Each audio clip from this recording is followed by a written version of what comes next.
Listo. Bueno, muy buenos días. Entonces, bienvenidos todos a la clase. Vamos a empezar nuestra clase del día de hoy. Primero quisiera hacer un anuncio rápido y es que hubo un problema ahí en Meet para la grabación de la clase pasada. Entonces, digamos que no quedó en el calendario. Yo no he podido hacer una edición que tengo que hacer en el otro video offline, pero ya la hago esta tarde. He estado demasiado ocupado con lo de la sala de cómputo. Pero ya esta tarde les subo el video de la clase pasada en YouTube y pues yo creo que hoy sí no va a haber problema con el de nuestra clase del día de hoy, ¿listo? Entonces si no han podido ver el video de la clase pasada ahí en Meet es normal, hubo un problema, no lo grabó y yo hoy mismo les voy a subir el video de la clase pasada y el de este en YouTube. Y lo segundo es que estamos a punto de tener lista la sala, ya casi todo, pues terminamos la instalación. Ayer estuve trabajando de eso bastante antes de ayer y hoy termino otras actualizaciones y ya con eso tendríamos la posibilidad también de utilizarla remotamente con unos equipos nuevos también que llegaron que nos van a servir bastante cuando estemos haciendo programación en paralelo. Y ya con eso entonces vamos a entrar en materia. Estoy aquí pues en la página principal digamos, de la guía de nuestro curso, por si acaso, aunque ustedes ya van a tener esta dirección guardada como siempre, por si acaso se las copio. Y hoy comenzamos entonces a hablar, ya hemos pasado por un poco una visión general de qué, lo de la arquitectura, de la jerarquía de memoria y demás, entonces vamos a empezar hoy ya con los errores en los números de tipo flotante en particular.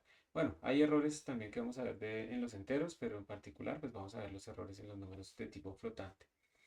Entonces, lo más importante hoy es que, digamos que la idea de la clase de hoy y de la próxima clase es que ustedes pues sean conscientes que los computadores son finitos, los computadores tienen un tamaño máximo para guardar las cosas, tenemos memoria limitada y eso implica entonces que no podemos representar los números matemáticos.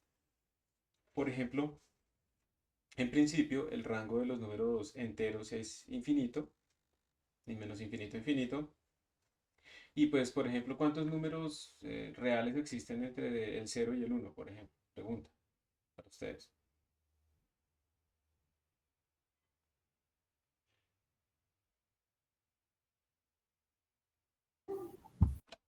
En principio infinitos, ¿no? Por ejemplo, ¿cuántos decimales tiene el número pi? Pues hasta ahora, digamos, se ha encontrado que es un número que es irracional y en principio, pues no lo sabemos, pero podríamos ponerle decimales o cualquier número arbitrario podemos colocarle cuantos decimales queramos. Obviamente eso nos tomaría, si queremos decimales infinitos, pues tiempo infinito, pero pues finalmente no lo podemos almacenar. Entonces, llega un momento en el que por mucho que uno quiera guardar un número, 3.14, 15, 9, 2, 6, y los números que sean, hasta ahí me lo sé, uno tiene que parar en algún momento, ¿sí? Uno tiene que parar en el computador porque el computador no tiene precisión infinita. Y esto implica muchas cosas. Al principio, pues obviamente se dijo, bueno, unos constructores dijeron de arquitectura, dijeron vamos a guardar hasta ciertas cifras, otros vamos a guardar hasta otras, o había varias maneras de representar los números en el computador. De acá, digamos, ustedes, los que están acá, ¿cómo creen que se representan los números en el computador? ¿O saben cómo se representa? ¿Alguien sabe? ¿Alguien nos puede contar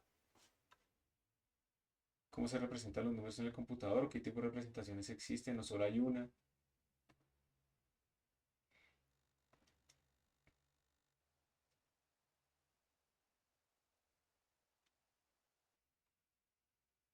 ¿Ni idea? An- Antes se guardaban en 32 bits, luego avanzaron a los 64 y pues no sé los nombres como tal, pero sí sé que los que se usan actualmente son los los puntos flotante, que pues tienen en su estructura 64 bits, espacios para tanto como el signo como la posición de la coma y el número de cifras significativas y números en la parte entera. Muy bien. Sí, básicamente es algo así. Digamos que lo que dijo Juan David, ¿cierto? Es algo clave. Digamos que ustedes tienen la memoria RAM. La memoria RAM la podemos pensar como una barra así súper larga de posibles cajitas donde podemos guardar al final la unidad elemental. Entonces, ¿cuál es la unidad elemental de guardar datos en un computador clásico? ¿Cómo se llama este? Lo más chiquito posible, que está con uno o con cero. El bit. El bit. Muy bien. Entonces, este es el bit. El bit puede tener valor uno o cero, ¿sí? Eso no tiene otros valores. Si esto es fácil de hacer, porque digamos que se compara realmente con voltajes, por ejemplo, en algunas tecnologías, si el voltaje está por encima de cierto valor o por debajo de cierto valor. Eso implica también de todas maneras que hay que mantener bien montados esos montajes ahí. Y entonces, digamos que al final esta representación es más útil. Hubo algunas, ¿cómo decirlo? Algunas posibilidades de hacer computadores que fueran no con bits, no binarios, sino ternarios. Los rusos por ahí estuvieron trabajando eso, pero eso al final no funcionó muy bien. En este momento, pues está por otro lado la parte de la computación cuántica, donde el quantum bit puede guardar como varios estados al tiempo, pero pues obviamente cuando llego a la medida sobre puedo, lo proyecto sobre una dirección y entonces obtengo una medida rápidamente, pero en principio tiene mucha más densidad de información, pero es completamente diferente a lo que estamos haciendo acá. Entonces, pues igual la computación va a estar dominada completamente por esta computación clásica por mucho tiempo, a menos que haya un breakthrough en 10 años muy brutal que haga, que permita tecnológicamente tenerlos en el escritorio, pero pues digamos que lo que sea ahorita eso es muy complicado. Los computadores cuánticos están ahorita, son muy difíciles en la tecnología. No es como el ENIAC y el MANIAC y todos esos computadores viejos que eran con tubos de vacío y apareció el transistor y los redujimos un montón, bueno, los redujeron un montón. Es un poco, es mucho más difícil, ¿sí? Hay una cuestión ya de coherencia, de temperatura ambiente y demás. Pero digamos que puede pasar, pero por ahora, digamos, la computación clásica sigue siendo esta, la que estamos utilizando nosotros actualmente, por lo menos en el escritorio. Ya hay computadores, ya hay algoritmos cuánticos implementados en hardware que permiten resolver ciertos problemas, como factorizar, creo que el número 18, una cosa así. O sea, eso todavía está lejos de ser una vaina de general purpose. Entonces, por ahora, pues seguimos con esto. Entonces, el bit nos va a guardar a nosotros información cero o uno, esa es la unidad fundamental. Y pues yo voy a tener varios bits, uno seguido detrás del otro. Siempre vamos a tener, digamos, esa es la memoria RAM, digamos, sin interpretación es esa. Y ya después, entonces, pues viene la forma de decir, bueno, pero yo cómo voy a representar datos ahí, ¿sí? ¿Cómo voy a representar datos? ¿Cómo voy a decir dónde empieza un número y el otro? Y pues bueno, eso ya viene de la implementación. Pero entonces aparecen casos en los que, digamos, se dice, vamos a tomar 1, 2, 3, 4, 5, 6, 7, bueno, hasta el 8. Vamos a tomar estos 8 bits. ¿Y esto cómo es que se le llama? ¿Alguien sabe? A 8 bits, ¿cómo se le llama? Byte. Byte. Byte, ajá. Byte pero con Y, ¿no? No byte como de mordida, sino byte con Y. Un byte son 8 bits. ¿Y eso por qué se hace? Pues porque al final era más sencillo contar de a 8 bits, de a grupos de a 8 bits. Además, cuando yo tengo 8 bits, ¿cuántas combinaciones tengo? Como cada uno tiene un valor 0 o 1, entonces al final tengo 2 a la 8 posibles combinaciones. ¿Cuánto es 2 a la 8?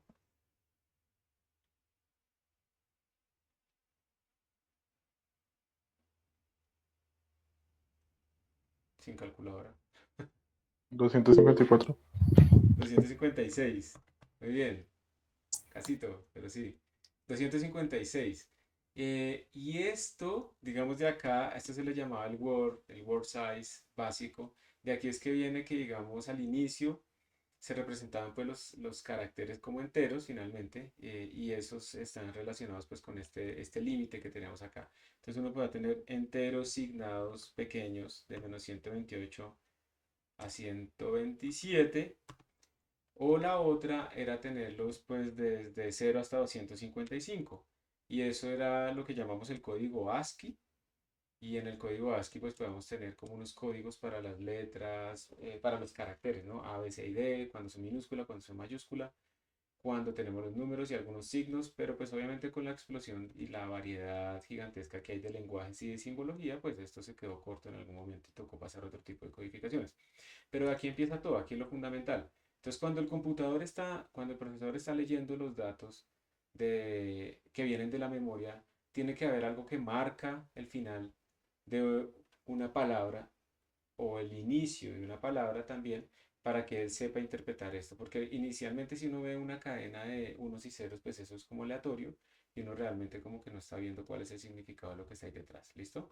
Ahora resulta que cuando ya estamos hablando de números, entonces estos son muy pequeñitos, ¿no? Para representar enteros tener solamente 8 bits, pues eso es muy muy pequeñito, como pueden ver el rango es muy pequeño, entonces empiezan a aparecer relacionados con la arquitectura, pues números que se especifican con más bits. Entonces, ahí viene la pregunta, o sea, ustedes, ¿qué dirían? ¿Cuántos bits debería yo imponer para tener un número entero? ¿Cuántos le pondrían ustedes?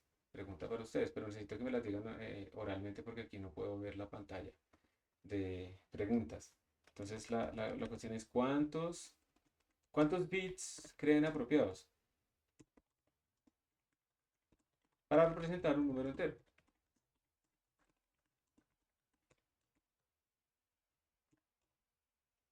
8 ya vimos que son como poquitos, ¿no?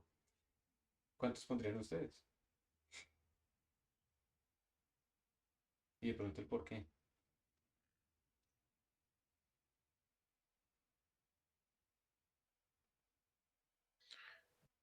Es que eso dependería como de más bien de contexto, porque, o del rango que uno quiera trabajar, porque pues siempre va a trabajar con valores cercanos, o hay veces en el que uno se sale del rango que uno esperaba y obtiene valores mayores. Perfecto. Entonces, Esa, sí, de acuerdo. Y digamos tu respuesta, esa palabra que él dijo al inicio es la palabra a la que ustedes se van a tener que acostumbrar durante todo el curso y en esta área que es depende. ¿Sí? Depende del contexto. No hay respuestas generales, no hay respuestas para todo. Depende de lo que uno requiera, ¿cierto? Pero entonces la vaina es exactamente cuáles son las condiciones. Y si yo lo que quiero es pensar en, por ejemplo, un número que sea estándar para todo el mundo, entonces todos tenemos que ponernos de acuerdo en cuánto es lo máximo que vamos a poner, ¿sí? Porque si alguien dice, no, es que mis enteros están hasta 16 y otro dice, no, es que los míos van hasta 24 bits y no, es que los míos van hasta 32 y no sé qué cosas, pues cada vez que yo pase un programa a las diferentes plataformas va a significar algo diferente, un int. Y eso es un problema. Eso es un problema, eso tiene consecuencias graves que ya vamos a ver ahorita en overflow, en underflow y demás. Entonces hay que crear un estándar, ¿sí? Hay que crear un estándar. Y en cuanto a los enteros, pues inicialmente se decidió 32 bits, ¿sí? Y con 32 bits, entonces más o menos cuántos números tenemos disponibles. Entonces vamos a hacer 2 a la 32. 2 a la 32 es como 4 por 2 a la 30. ¿Y por qué lo hago así? Porque 4 por 2 a la 30, 2 a la 10 es como más o menos 10 a la 3, es un poquito por encima.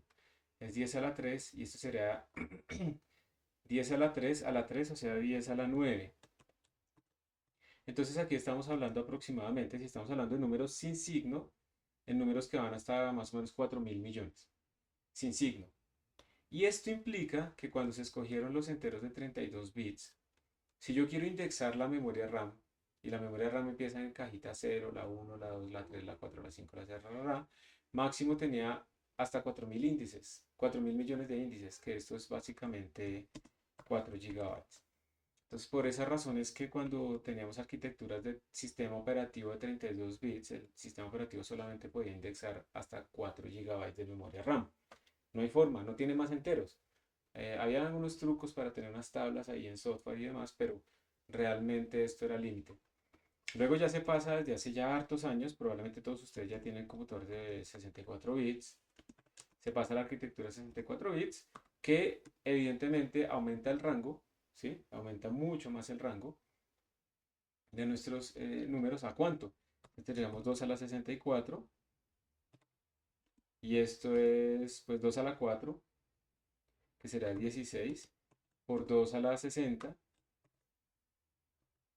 Y 2 a la 60 es 10 a la 18, ¿no?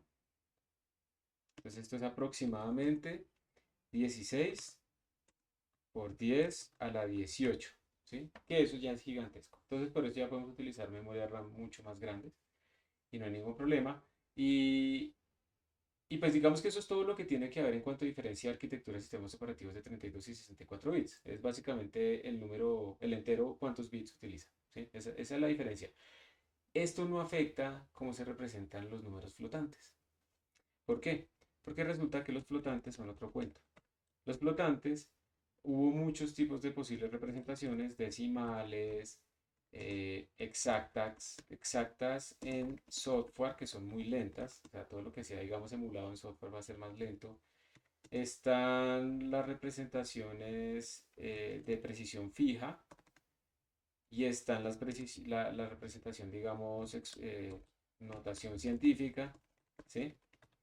Y depende de la aplicación, pues, que se utiliza. Hay algunas, por ejemplo, algunas aplicaciones como matemática, si la han utilizado, que tratan de no representar, digamos, si tienen un tercio, no lo representan en flotante, sino mantienen el un tercio ahí guardado y solamente lo vuelven número flotante hasta el final. Eso hace que sea más lenta la operación, pero que la precisión que se conserve completamente, ¿sí? Hay unas que emulan números que tienen infinitos decimales. Hay unas en cosas bancarias, por ejemplo, que se fijan es en que tener máximo centavos y cosas de ese estilo. Y entonces la precisión relativa ahí es muy diferente a la precisión absoluta entre los números. Y la que se utiliza actualmente, gracias al estándar IEEE 751, es la notación científica, en donde, como decía también, creo que era Juan José, nosotros lo que vamos a tener es una cantidad dada de bits que se va a repartir en tres cosas. Y esas tres cosas son un bit para el signo, otros bits para el exponente y lo que sobra es para lo que se llama la mantisa. Entonces básicamente un número de estos se va a representar como -1 al signo, al bit del signo, por un número, digamos 1. Estos son los bits que se utilizan para la mantisa, por 2 a la, y aquí se pone el exponente, menos una cosa que se llama el bias. El bias simplemente es para poder volver este exponente en total negativo. Entonces deben tener números pequeños y tener números grandes. O sea, no negativos y positivos, es un exponente, ¿no? Entonces para tener números con exponentes negativos, muy chiquitos, o números con exponentes positivos, muy grandes.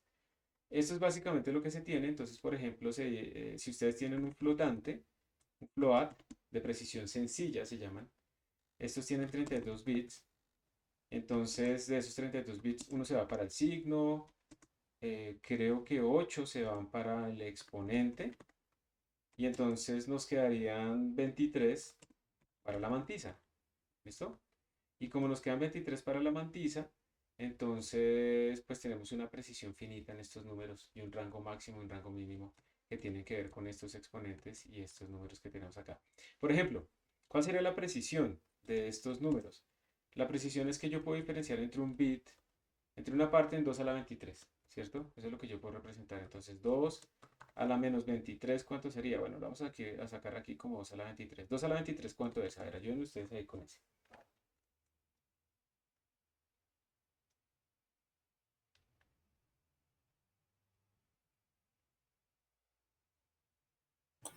8 millones, profe. 8, exacto. 8 millones aproximadamente, ¿cierto? Bueno, Sí, entonces exacto, ocho listo. millones 388 mil. Bueno, ahí en el chat ya leí. Perfecto. Entonces digamos es como 8 por 10 a la 6. Esto lo que nos está diciendo es que yo, dentro de los números de tipo flotante, lo máximo que puedo representar es en una parte en 10 a la 6 o 10 a la 7 aproximadamente. O sea que yo puedo diferenciar dos números en precisión sencilla solamente si están más lejos que una parte en 10 a la 7 o 10 a la menos 7, por ejemplo. Esa es la precisión relativa, ¿sí? Inmediatamente la tenemos acá. Cuando tenemos un número de precisión doble, que en C++ se llama double, tenemos 64 bits. Yo no recuerdo si ahí, ahorita lo confirmamos, pues el bit obviamente siempre se llama un signo, más bien el signo siempre se llama un bit, pero no recuerdo si el exponente también se lleva 8, me parece que se lleva más. ¿Listo? Entonces después lo confirmamos. La idea es que más o menos en esto nos quedan como 50 bits para la mantisa, más o menos, ahorita lo confirmamos. Y esto nos va a dar una precisión aproximadamente de una parte en 10 a la menos 16, aproximadamente, ¿sí? Entonces, cuando yo tengo números de precisión sencilla, los puedo diferenciar solamente en una parte en 1 millón o en 10 millones. Entre ellos, o sea, la precisión relativa es de 10 a la menos 7. Si hay dos números que están más cercanos que eso, ya no los puedo diferenciar. Ojo, esto no quiere decir que el número más pequeño que yo pueda representar es 10 a la menos 7. No. Es la precisión entre dos números. ¿Qué tan cercanos tienen que estar para que yo todavía los pueda ver diferentes? Eso es lo que estamos diciendo.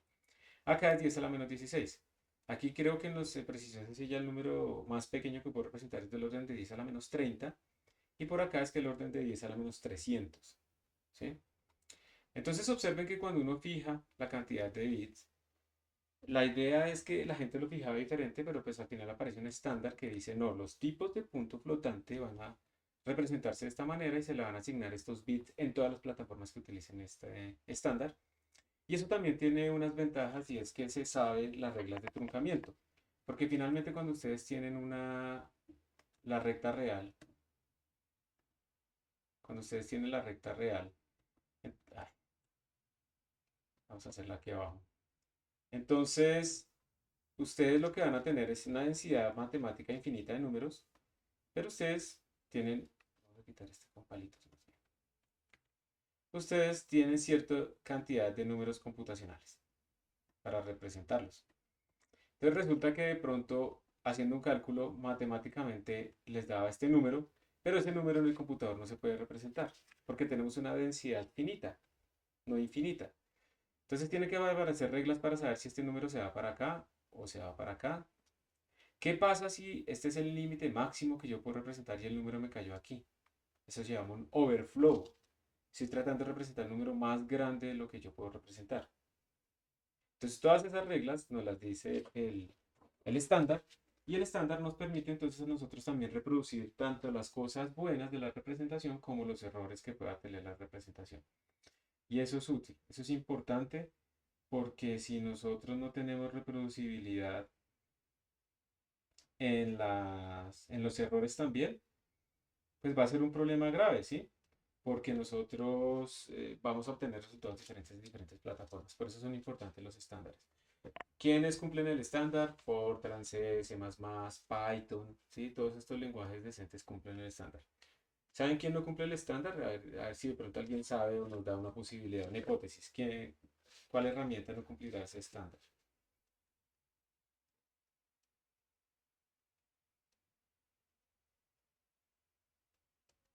Es una herramienta que usa mucho la gente en el día a día.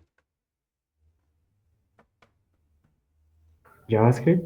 ¿Ya? Esos creo que sí lo respetan, JavaScript y Java. No, es peor aún, Excel. Excel no respeta el estándar. Claro, Ah, Excel tiene que manejar muchos tipos de datos, entonces ahí ustedes han visto cómo coge un entero y lo vuelve una fecha la vuelve un entero y no sé qué cosas, pero Excel no cumple el estándar IEEE para los números. Sin embargo, eh, ¿ustedes han visto personas haciendo cálculos numéricos en Excel? ¿Sí o no? Sí. Un montón.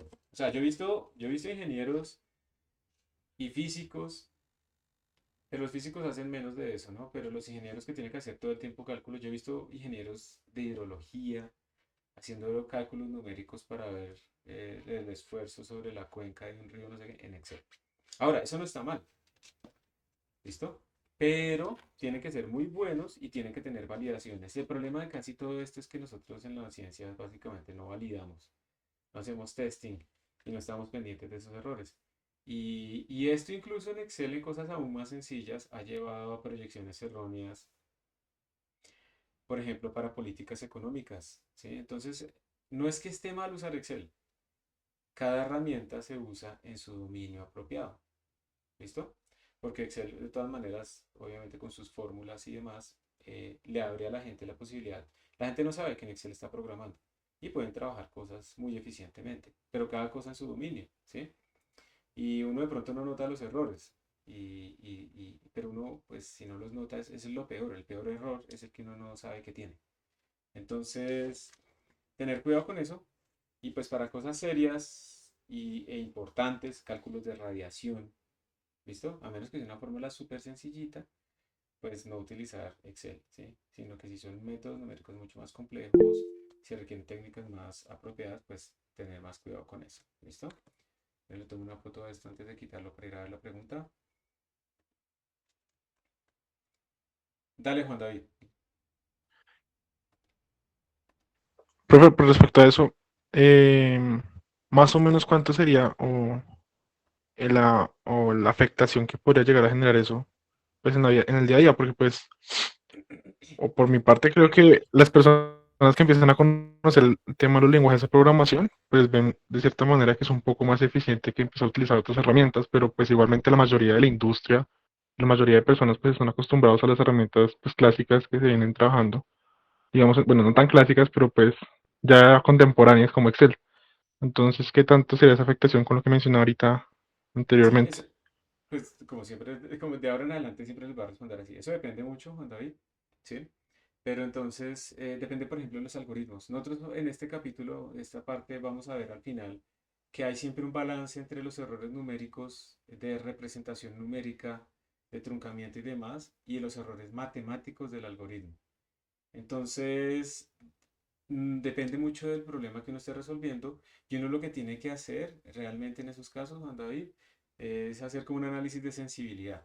Entonces empezar a variar un poco los parámetros para ver qué tanto está respondiendo el algoritmo, sobre todo cuando son algoritmos no lineales en fluidos y cosas de ese estilo, para ver si la respuesta de uno es caótica o no es caótica, o qué tan sensible es simplemente a respuestas de cambios de condiciones de parámetros. ¿Listo? Entonces, digamos que si tú tienes un algoritmo implementado en Excel y estás sacando que sí, que el perfil del ala debe ser este para reducir el drag en no sé cuánto por ciento, varía un poquito los parámetros para ver si variaciones cercanas generan cambios cercanos o eso está no lineal, que al final eso te llevaría a otro punto completamente diferente y ahí es donde deberías preocuparte. La otra cosa también es, siempre hay efectos de discretización, entonces también variar los efectos de discretización, no solamente los parámetros de entrada para ver qué tan sensible es y si llegaste a un punto de estabilización. Porque, por ejemplo, si yo arranco con una discretización muy grande y la bajo a la mitad, probablemente los datos cambien un montón. Pero si la vuelvo a bajar a la mitad, de pronto ya no cambian tanto. Entonces uno dice, ah, no, ya más o menos estoy como en el rango en donde está dominando el error de la aproximación discreta y ya convergió como a su mínimo posible, no a cero, sino a su mínimo posible. Entonces, digamos que incluso si se están utilizando esas herramientas, uno siempre tiene que tratar de ver es como esas sensibilidades, como para tener una idea de si está funcionando bien o no. Las otras prácticas son hacer cero ciertos parámetros, de pronto mirar si la solución teórica es reproducida cuando ciertos parámetros valen cero, hasta qué punto la discretización afecta, y con eso uno pues puede tener un poquito más de confianza, ¿sí? en esas herramientas. Pero es poco probable que eso se haga, pero eso sería lo que uno debería hacer, incluso en estos lenguajes también ya más científicos, digámoslo así, uno de todas maneras tiene que hacer esos análisis de sensibilidades para verificar que sus soluciones estén reproduciendo lo que uno ya sabe y que además pues más o menos tengan una convergencia. Eso digamos se ha estudiado desde hace mucho tiempo también, digamos la sensibilidad y eso es algo que es una técnica que se utiliza bastante ahorita también en la parte científica, en cualquier tipo de dominio. ¿Listo? Entonces no es tanto como llegar a reemplazar absolutamente todo, sino tratar de ver qué tan sensibles son esas soluciones para ver si tiene sentido o no, y para saber si la herramienta necesita una mejora, pues porque a veces es mucho más fácil mejorar algo ya hecho que, que empezar desde cero. ¿Listo? Que depende completamente del algoritmo. Vale. Gracias. ¿Qué es la mantisa? Entonces la mantisa es como esa parte cuando uno escribe notación científica 1.23 por 10 a la 5, el 1.23 es lo que le llamamos la mantisa. Entonces, hay una cosa importante, el estándar entonces define nuestros números de punto flotante, ¿sí? Aquí yo les dejo algunos links para que ustedes consulten sobre las representaciones y demás. Por ejemplo, este es de Wikipedia. Entonces aquí tenemos la parte, la mantisa tiene como dos partes, la parte significativa y la parte no significativa. Básicamente es, ustedes tienen un número y lo representan en exponente. Aquí es en base 10, pero nosotros en el computador utilizamos base 2, pero es el mismo concepto. Y hay una cosa importante y es que como estamos representando los números de esta manera, o sea, donde lo importante es la base que es 2 a la algo, eso es una representación que va en potencias. Y eso quiere decir que entre dos potencias de 2 yo tengo la misma cantidad de números. ¿Cómo así? O sea, si yo tengo aquí el 1, 2 a la 0 que es 1, luego tengo el 2, luego tengo el 4 y así sucesivamente, Yo tengo la misma cantidad de números entre 0 y 1 que entre 1 y 2, que entre 2 y 4 y así sucesivamente. Pero como los intervalos cada vez son más grandes, entonces la densidad de números es cada vez menor, porque el tamaño de los intervalos es cada vez más grande. Y es esta figura pues que yo copié también acá. Es esta figura que tenemos acá. La densidad de números es mucho más alta cuando estoy en números cercanos a 0 para los flotantes que cuando estoy muy lejos. Y esto es importante que ustedes lo tengan en cuenta. Por ejemplo, miren, aquí hay un dato. Cuando estamos hablando de precisión sencilla, de los float, cuando hablamos de la precisión sencilla, nosotros tenemos más o menos 8 millones de números de precisión sencilla entre 1 y 2. Pero entre 1023 y 1024, que también tienen una distancia de 1, solamente tenemos 8000 números. O sea, tenemos 1000 números menos. ¿Bien? Entonces la densidad es mucho peor entre más grandes son los números. Y esto ya es un consejo que aplica, estén en Excel, estén en Fortran, estén en C o lo que sea. Procuren que sus modelos estén escalados a las unidades naturales del modelo de tal manera que ustedes se muevan en rangos de números pequeños. Es decir, si ustedes van a hacer una simulación de la Tierra y el Sol y no sé qué cosas van a hacer para un cohete y tales, si las distancias características son de 150 millones de kilómetros, no utilicen el metro, utilicen el 150 millones como unidad de distancia. Y entonces ahora las distancias son de orden 1, 0.5, 1.5, ¿sí? Porque las unidades naturales del problema son esas. Si están haciendo una simulación de electricidad y tienen ahí la carga elemental. La carga elemental es 1.6 por 10 a la menos 19 coulombs. Incluso eso está cerca de cero, pero incluso ahí procuren normalizar o utilizar las unidades naturales que sería la carga elemental. Entonces la carga del electrón ya no es menos 1.6 por 10 a la menos 19 coulombs, sino menos 1, menos 1.0. Y con eso están normalizando las unidades naturales. Y todos los modelos matemáticos tienen unidades naturales. Creo que hay una preguntita. Normalizar la magnitud aumentaría la precisión. Más bien mejora la estabilidad, porque están moviéndose en una zona en donde hay más números computacionales y por lo tanto el error de truncamiento, que es cuando yo represento un número matemático y me toca truncarlo hacia un número computacional, pues es más pequeño ese error, porque ese error se acumula. Es como el dicho, ¿no? Los amigos llegan y se van, los enemigos se acumulan. Entonces acá los errores se acumulan, se van acumulando. Todo el tiempo yo estoy haciendo cálculo, estoy cayendo en muchos sitios, se está acumulando, está acumulando, está acumulando. Si utilizo más precisión, ese error me afecta en menos tiempo, pero si utilizo poca precisión, precisión sencilla o algo así, ese error me afecta más rápido. Sin embargo, yo puedo tirarme toda mi precisión en una resta, en una sola operación y pues ya estoy perdiendo. Entonces, no aumentas precisión, pero sí aumentas como estabilidad de tu solución. ¿Listo? Eso es como la idea. Ahora, no es que nunca utilicen precisión sencilla. 10 a la menos 6 en precisión relativa es bastante bueno. Bastante bueno, ¿sí? Entonces tampoco es que eso no sirva. De hecho, muchas de las tarjetas gráficas caras incluso utilizan son floats porque es más rápido procesarlos que utilizar los DAWL, ¿sí? Entonces depende de la aplicación, pero si yo estoy calculando una constante del universo, pues que necesita no sé cuántas cifras significativas, pues de pronto si utilizo DAWL. Uno de los primeros consejos ya de una vez acá es que utilicen DAWL siempre. Normalmente en Python los números de punto flotante ya se guardan con doble precisión. En C++, en C, utilicen explícitamente DAWL, siempre. No utilicen float a menos que tengan que utilizar float por alguna razón específica. Como que el profesor me dijo que tenía que utilizar float, como porque mi tarjeta gráfica tiene solamente soporte para float, ¿sí? De resto, utilicen DAWL siempre. Entonces, eso es un primer consejo. Utilicen DAWL y normalicen sus modelos para estar acá. Ustedes probablemente cuando vieron ecuaciones diferenciales o algo así, si ya lo vieron, vieron lo de las constantes características, las unidades naturales y demás. Entonces, eso es muy importante que lo utilicen en todo lado. Y pues, bueno, ya me va a salir un momentico del tema, pero yo sí les digo que, por ejemplo, para una publicación científica, es mucho mejor que ustedes presenten gráficas normalizadas a las unidades naturales. Entonces, que pongan aquí, por ejemplo, cómo depende, yo no sé, la velocidad de salida respecto a la altura de cualquier cosa. Entonces esto les da números, ¿no? 27 metros por segundo, 27, 28 metros por segundo, y aquí le dan metros. Pero entonces alguien hace el experimento reducido en centímetros y les dan como curvas parecidas, pero están en otra zona, ¿sí? Ahora, si ustedes entonces digamos que a una persona le dio esta curva y a otra persona le dio como esta curva, ¿sí? Entonces parecen, pero no son. Resulta que si ustedes dicen, no, lo que pasa es que aquí hay una velocidad característica, eso depende mucho del modelo. Y esa velocidad característica, por ejemplo, qué sé yo, la puedo calcular como, ahí hay una unidad de tiempo típica que es cuánto se demora en caer este sistema hasta el suelo por esta altura que lo puse. Y hay una longitud característica que es la altura inicial con que arranca, lo que sea. Entonces hay una velocidad que representa mi sistema en esas unidades. Y también hay una altura como la altura inicial. Por ejemplo, eso es una altura característica. Resulta que cuando ustedes utilizan números adimensionales en la simulación corresponden con números adimensionales en el experimento si está bien hecho.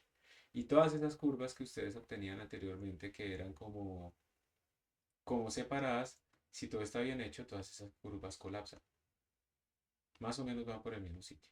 Porque ya no depende de quién está haciendo el experimento, con qué tubito, con qué distancia, ni nada de eso. Entonces se encuentran comportamientos más fundamentales. Entonces siempre tratar de representar las curvas científicas de datos y demás de forma normalizada, indicando cuáles son esas unidades que tomaron para normalizar. Bien, eso es como un consejo, ya cierro el paréntesis. Entonces, la idea es que, digamos, ustedes traten de utilizar, siempre asegurarse de estar utilizando precisión doble en sus lenguajes, ¿sí? Siempre estar utilizando precisión doble. Eh, si quieren leer más sobre el estándar, pues ahí está el enlace. Y aquí están pues ya los datos de lo que les quería decir anteriormente, ¿no? Entonces tenemos el formato float, por ejemplo, tiene 32 bits asignados, se llama precisión sencilla, o sea, tiene 4 bytes. Ya, en el exponente, el exponente se lleva 1, ¿no? Quedan 23, digamos, bits, esto está como mal el título.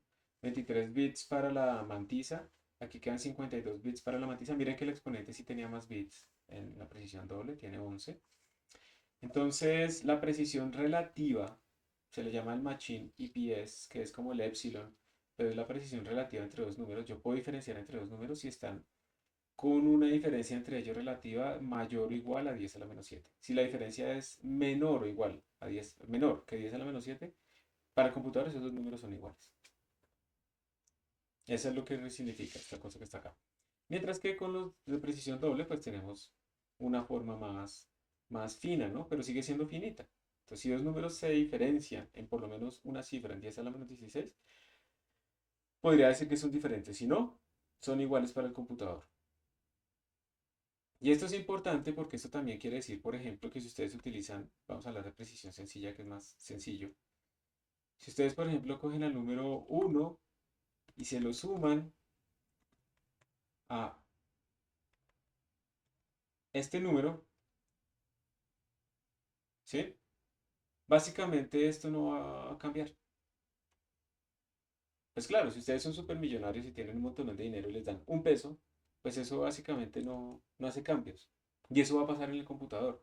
Por eso en el computador aparecen unas cosas raras cuando uno utiliza el computador, como por ejemplo que los números ya no son, las operaciones ya no son conmutativas o asociativas. Si yo estoy moviéndome por allá por los límites de representación de mis números enteros o flotantes, pierdo asociatividad, pierdo conmutatividad. Por eso siempre lo mejor es hacerlos más pequeños. Hay varios entonces tipos de errores. Voy a abrirlo acá más grande. Hay varios tipos de errores, aunque la resolución está muy fea. ¿Ahí la ven bien todavía? ¿Ahí? Sí, señor. Sí, Gracias. ahí se ve bien. Perfecto, muchas gracias. Entonces hay un error típico inmediato que se llama truncamiento, que es, me salió este número matemático, pero los números computacionales son solamente estas barras. Entonces yo tengo que truncarlo. ¿Sí? Tengo que quitarle decimales para que corresponda o con el de la izquierda o con el de la derecha. Entonces esto es implícito y eso es básicamente siempre va a estar. No lo podemos evitar. Lo podemos minimizar estando en regiones donde hay mayor densidad de números, ¿sí? Entonces podemos minimizar el error de truncamiento, pero nunca lo podemos volver cero, ¿ok? Perdón.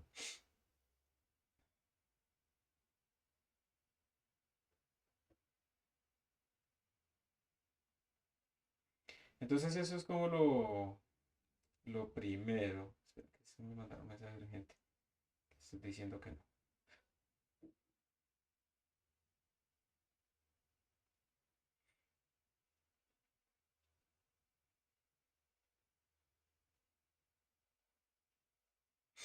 Entonces, primer error, truncamiento. Inevitable, pero minimizable. Segundo tipo de error, trato de representar un número más grande que lo que yo puedo representar, ya sea positivo o negativo, no importa. Eso se llama overflow. ¿Ok? Entonces, si digamos que el máximo que puedo representar en precisión doble es 10 a la 308, entonces yo trato de representar 10 a la 309. Entonces eso me genera un overflow.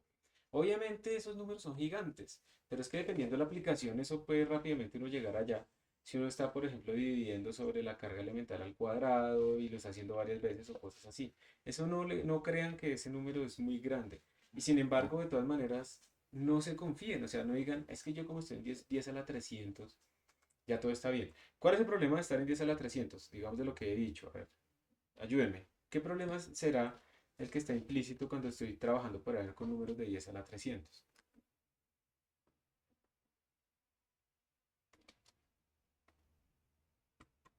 La precisión, o sea, pues que hay muy pocos números por esa zona. Exactamente, muy bien, Juan José.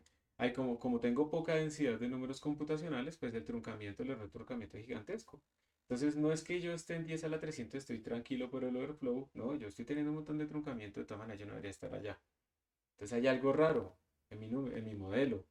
Y esto a veces también da pistas de cosas que están mal en el modelo matemático. ¿Cuál es la diferencia entre precisión sencilla y relativa? Precisión sencilla, precisión relativa, yo me refiero es que yo tengo dos números, x y y, y cuando yo hablo de la precisión relativa es, por ejemplo, x menos y, esa es la precisión, la diferencia absoluta, dividido, digamos, entre valor absoluto de x, por ejemplo, desde que no sea cero. Esa es la precisión relativa. ¿Listo? Y la precisión absoluta, y la diferencia entre ellos, pues es simplemente restarlos. ¿Por qué es mucho mejor la relativa?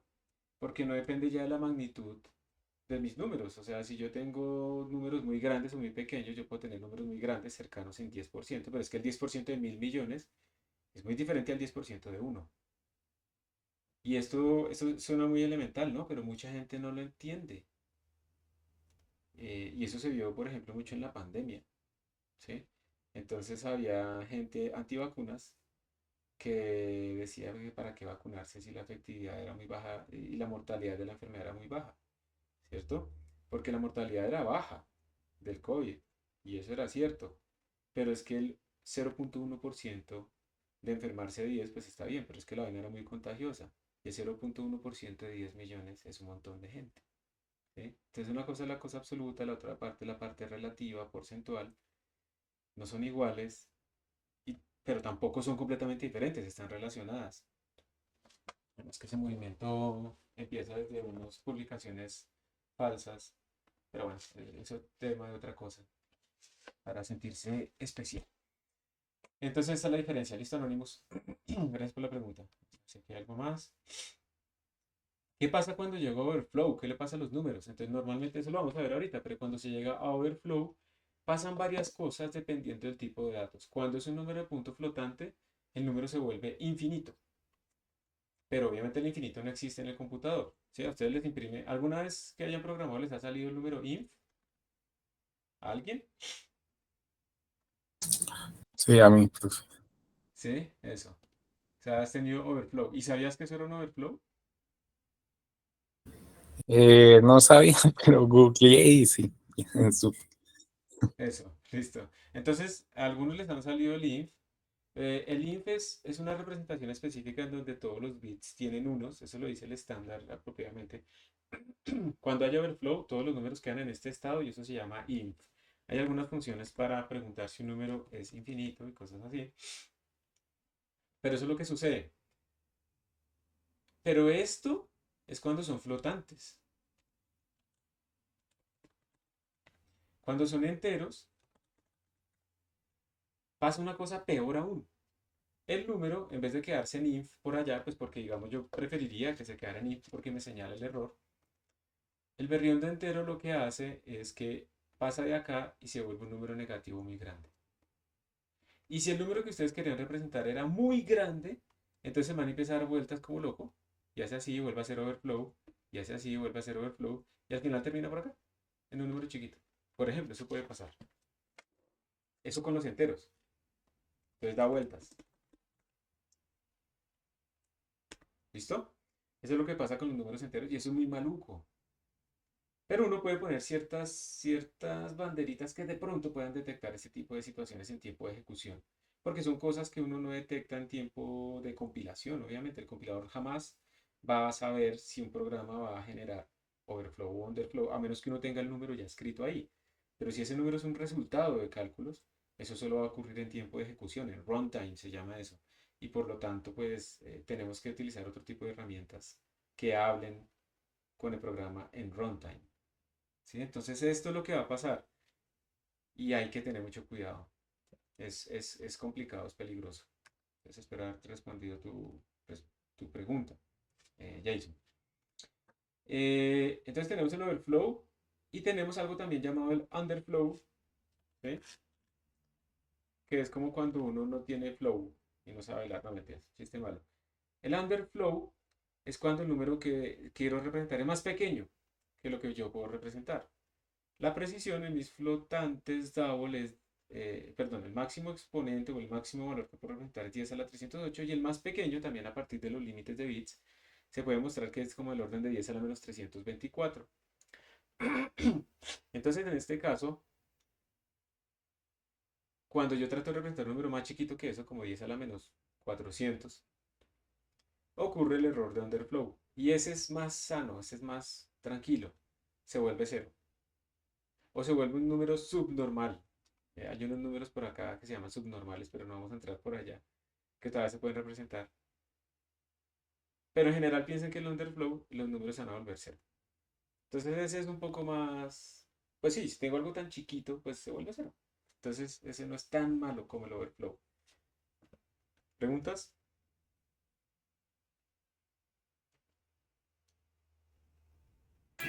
Profe, si una pregunta.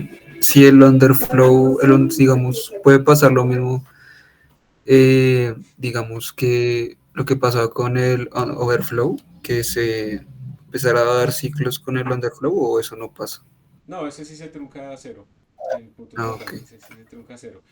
Si tú, perdón, cambias el significado y para los enteros dices que hacia atrás es underflow, porque pues como no hay decimales, entonces pues ahí sí pasa. Si tú pones un número negativo muy grande en un entero, también empieza a volverse positivo, pero realmente vamos a llamarlo overflow para los que es de la derecha y underflow a los que están acá. Entonces no, ese sí se vuelve cero. Ok, listo, profe, gracias. De nada. Entonces eso es como un resumen. Los 10 a la 308 y 10 a la 300 son en general. Estos son en general porque no. O sea, claro que depende de la arquitectura si cada quien programara sus números con la precisión que quisiera, le diera los bits que quisiera a los flotantes o a los double. Pero acá estos números están fijos porque están especificados por el estándar IEEE 754, perdón, yo les puse 751, pero 754. Y ese estándar dice cuántos son los bits que utiliza los doubles, cuántos se van para el exponente, cuántos se van para el signo. Y por lo tanto, esto está fijo en todas las plataformas que respeten el estándar. Y eso es supremamente útil, la reproducibilidad en diferentes plataformas. Listo, entonces, si ustedes quieren jugar un poquito más con los números flotantes, aquí les dejo varios links chéveres. Ustedes pueden ir y ver cómo se representa un número. Por ejemplo, aquí se está representando el número 1234.5678. Y entonces aquí le sale el signo, el bit del signo. Venga, a ver si lo agrando un poquito más. Se perdió hacia la derecha, ¿listo? Bit del signo, tenemos esta parte del exponente, entonces cuáles exponentes se activaron. Y aquí les va diciendo a ustedes básicamente en dónde está. El bias aquí vale 1023. Y aquí está la parte de la mantisa, entonces ustedes pueden ir viendo las que están activadas para que vean, digamos, la parte significante, que es como la mitad, y la parte no significante, que es la otra cosa acá. Entonces pueden quitarle aquí, ponerle 0, le dan Enter. Entonces observen cómo cambia el número completamente su representación, ¿sí? le podemos poner pues obviamente el 1 y entonces pues ahí está nuestro numerito para que represente el número 1. Esto es en flotante, ¿no? 1.0, es lo mismo, esto es en flotante. Y ahí pues pueden jugar colocando también cosas así. Una cosa importante, por ejemplo, es que hay números como 0.1 que no se pueden representar de forma exacta en el computador. O sea, si ustedes tratan de mirar acá, este número que les da aquí no es 0.1, 0.09999, cosas así. Muy, muy cercano, pero no es exactamente el número 0.1. Un tercio tampoco se puede representar de forma exacta. O sea, uno no puede evitar el truncamiento. Uno lo puede minimizar, pero no lo puede evitar. O sea, les quedan esas paginitas para que jueguen un poquito con esas representaciones. Y algunas cosas importantes, pues son estas, ¿no? Ustedes pueden perder, ustedes pueden tener un double que tiene mucha precisión, pero en una simple resta, las restas son terribles. En estos casos, una resta puede dañarles 14 cifras decimales o 14 cifras de precisión inmediatamente. Si ustedes restan, ¿cuál es el problema de las restas? Para ir directamente allá. El problema de las restas es restar números muy cercanos. Si yo resto números muy cercanos, lo que me queda es un número muy pequeño que tiene un error relativo gigantesco comparado con los números que utilicé originalmente. Entonces, si tenemos restas, eso hay que tener cuidado y a eso se le trabaja bastante, tratar de evitar las restas. Otro tipo de problema es hacer un casting. Un casting quiere decir cambiar de tipo de datos. Por ejemplo, de flotantes a enteros o de enteros de 32 bits a 24 bits y cosas así. Si yo estoy en enteros de 64 bits, quiere decir que tengo un rango gigante para mis enteros. Y si trato si cojo ese número y lo transformo o se lo asigno a un entero de 16 bits, pues pueden pasar dos cosas. Que no pase nada, porque el entero de 64 bits seguía siendo pequeño y cabía en el rango del de 16. O puede ser que el entero de 64 ya era muy grande y cuando traté de pasarlo a 16, pues ocurrió un overflow y hubo un problema.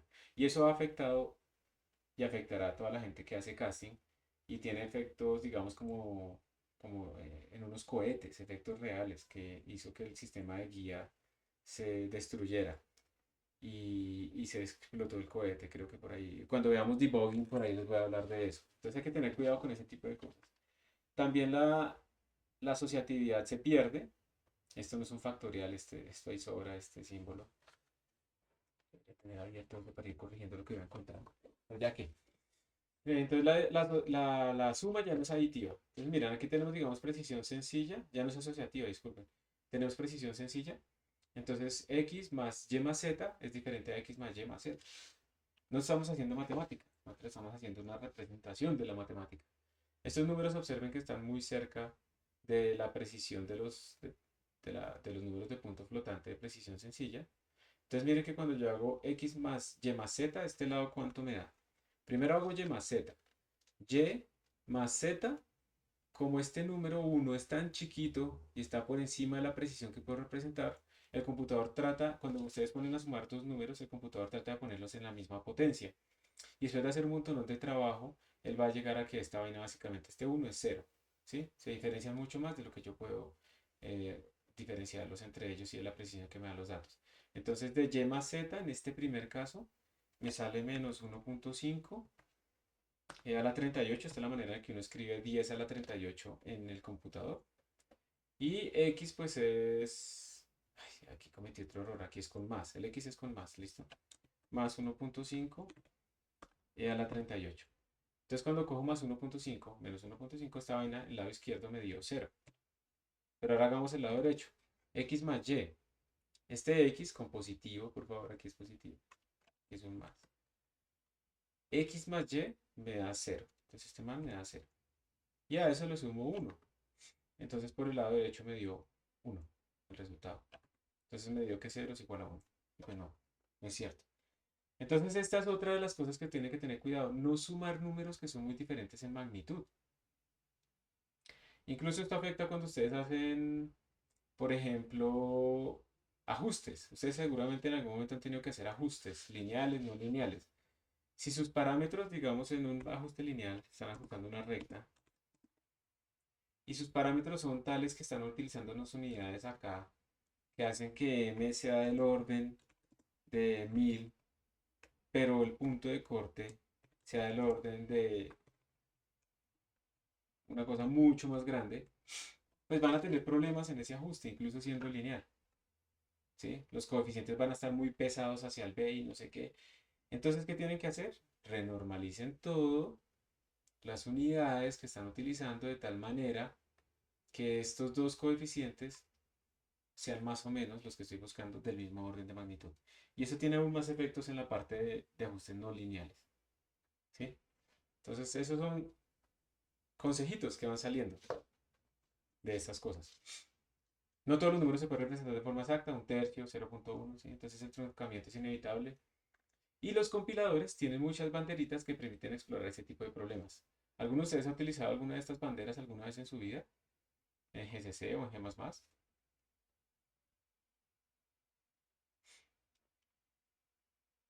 No, señor.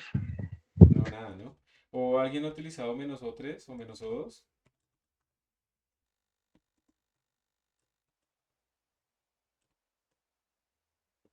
Algunos, sí, Edwin sí lo ha utilizado, pero poquitos, ¿no? Esas son las de optimización. Y cuando uno hace optimización, esas son banderas que también, por ejemplo, la -O3 activa algunas optimizaciones relacionadas con ignorar un poco las reglas estrictas del estándar para que sea un poco más rápido el código. Entonces, existen maneras en las que uno puede jugar con los compiladores para eso. Aquí les dejo también algunos enlaces por si están interesados en ver algunos desastres relacionados precisamente con estos errores de precisión de punto flotante, ¿sí? Entonces está, digamos, el lanzamiento de los misiles Patriot en la guerra del Golfo. Ninguno de ustedes probablemente ha nacido en ese momento. Y eso se dio precisamente porque estos misiles van a interceptar otros misiles. Ahorita se han vuelto famosas otra vez las baterías Patriot, pues obviamente modificadas y actualizadas en la guerra de Rusia contra Ucrania, porque pues ellos tienen algunas baterías para protegerse de los misiles lanzados por Rusia, ¿no? Pero entonces en ese tiempo lo que se hacía es, digamos que yo lo que quiero hacer es interceptar con un misil a otro misil. Entonces yo tengo que calcular en dónde va el otro misil y en dónde debo estar yo para irme moviendo hacia allá. Y eso es un problema relativamente tonto de la cinemática, pero pues no es tan sencillo cuando tenemos velocidades muy altas y cuando tenemos aerodinámica y demás, ¿no? Entonces ahí lo que se hace es básicamente como el algoritmo de Euler, que es integrar de a pasitos muy, muy pequeñitos, pero eso se utilizaba el número 1/10. Y ese número, digamos, no se puede representar dentro de esos computadores internos que tienen estos misiles. Se utilizaban medidas de 24 bits para los enteros. Y digamos que el número, cuando yo represento el undécimo, tengo un pequeño error que es este. Es que es chiquitito, ¿sí? Es un error pequeñito. Pero ese error, a medida que pasa el tiempo, ¿dónde está? A medida que pasa el tiempo, ese error se va acumulando, se va acumulando, se va acumulando. Y eso hace que a esas velocidades, si ustedes van muy rápido, un error muy pequeño pueda hacer que básicamente ¿qué? Se descachen por 500 metros.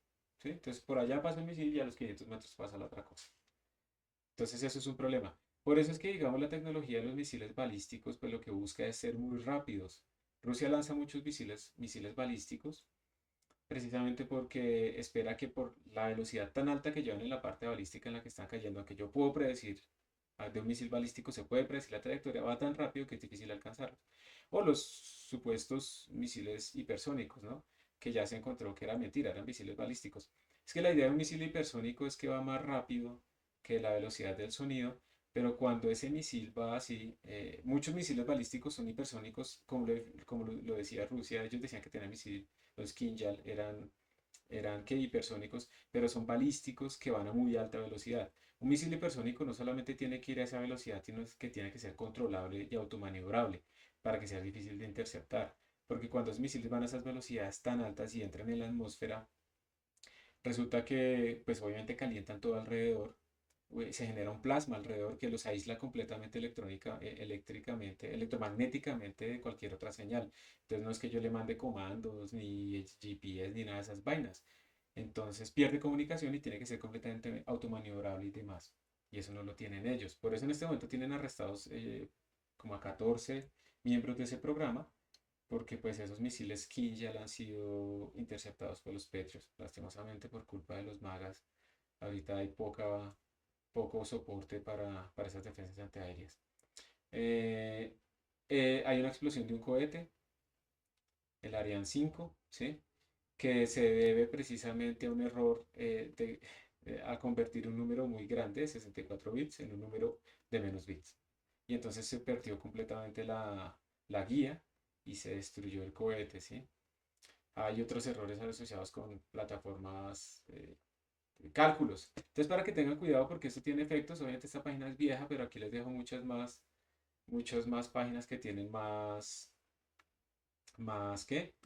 Más errores y ejemplos para que ustedes lo vean, para que se observen que esto realmente puede tener impacto.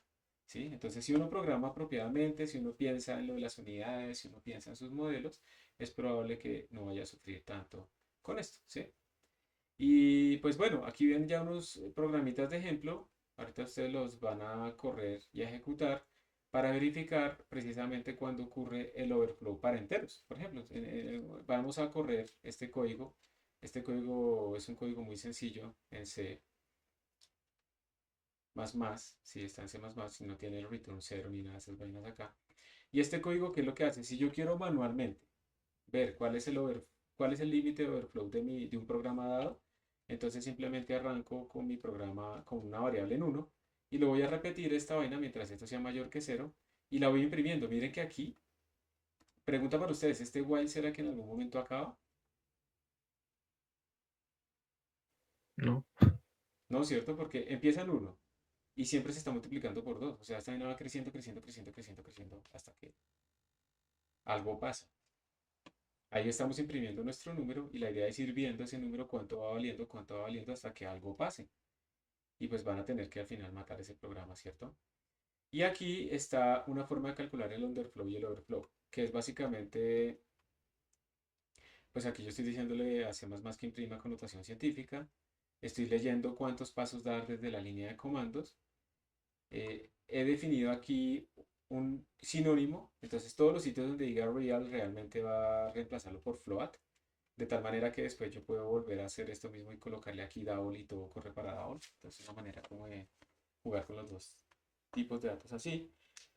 Y para calcular el underflow, entonces pues estoy dividiendo por 2 y para calcular el overflow estoy multiplicando por 2 y los voy imprimiendo, ¿sí? Entonces, ahora lo que quiero es que ustedes hagan este programa, esto y lo corran a ver en qué valor les da el overflow para los enteros y ver qué pasa, ¿sí? Para los enteros con el overflow, que era una pregunta que ustedes han hecho, y lo mismo para el underflow y el overflow, pero con los flotantes, tanto para flotantes como para... Aquí ocurre una cosa del lenguaje, uno le llama flotantes tanto al float como al double. ¿Por qué los llamo flotantes? Porque a esos números se les llama así, porque son números que representan los reales. Cuando yo me refiero a flotantes, no me refiero necesariamente a los float, ¿listo? Voy a tratar de decir explícitamente, pero pronto se me va a pasar. Cuando me refiero a flotantes, estoy hablando de los float de precisión sencilla, flotantes de precisión sencilla, ya los double flotantes de precisión doble. Entonces esto lo vamos a hacer en grupos y ahora sí va a haber una entrega. Me van a entregar una foto donde van a colocar qué pasó en el primer overflow de esta cosa. Ahora, este código es probable que nunca pare. ¿Alguien sabe cómo parar un código que está como loco corriendo? Ahí en la terminal. Control C. Control C. Control C. Control C le envía una señal a la terminal que le dice interrumpa esta vaina. Por eso es que en la terminal no funciona Control C para copiar, porque Control C tiene otro significado. Si yo quiero copiar en una terminal, tengo que utilizar Shift Control C, Shift Control V. ¿Listo? Es por esa razón. No es porque es que la gente, esos de Linux son raros. No, es porque eso viene desde hace mucho tiempo y eso implica enviar una señal de interrupción. Entonces, en este caso, lo que van a hacer es correr pues este código y cuando vean el primer overflow, entonces lo van a parar, le toman una foto y eso es lo primero que van a enviar. Y acá lo van a hacer lo mismo para los flotantes, van a ver cuando ocurre el primer overflow y el primer underflow, le van a tomar una foto y también la suben. Esa entrega va a estar en Classroom, ¿sí? Y cuando hagan la entrega en Classroom, ahí ponen el nombre de las personas que trabajaron. Cuando uno hace una entrega en Classroom, puede poner los nombres. Entonces, si alguien no dijo nada, no es que todos tengan que programar, pero sí pueden hablar, ¿cierto? Entonces, si están en un celular, pueden decir, no, haga esto, mire que ahí pasó este numerito, cualquier cosa, contribuyan. Entonces ponen ahí solamente los nombres de los que sí ayudaron. Aquí hay gente que probablemente ya dejó encendida la clase y se fue, que eso se nota cuando uno hace los breakout rooms. Entonces a ellos pues no los pongan porque no hicieron nada. Entonces, ¿qué es lo que tienen que hacer? Foto de cuando ocurre primero Overflow. Se ve que ocurrió el Overflow y algo pasó. ¿Y aquí qué tienen que hacer? Solamente con el float. Foto de cuando ocurrió el Underflow y el Overflow, como para ver más o menos esos valores y los comparamos con lo que nosotros dijimos, de 10 a la 30 y algo y a la menos 30 y algo. ¿Listo? Eso es lo que vamos a mirar. ¿Queda claro? Sí, profe, pero, Sí, señor. o sea, si digamos en el grupo somos cuatro, los cuatro subimos esa foto. No, no, no. Bien, buena pregunta. Solo lo sube una persona y esa persona que lo sube pone el nombre de los cuatro ahí en la entrega. En un comentario de la entrega. Listo. Listo. Aquí hay otra pregunta que dice, ¿existe alguna diferencia en representar menos x o cero menos x para convertir un número a negativo? No entiendo. No entiendo, Jason. O sea, ¿solo con ponerle menos x para volverlo negativo, dices? ¿O que deberías hacer la resta?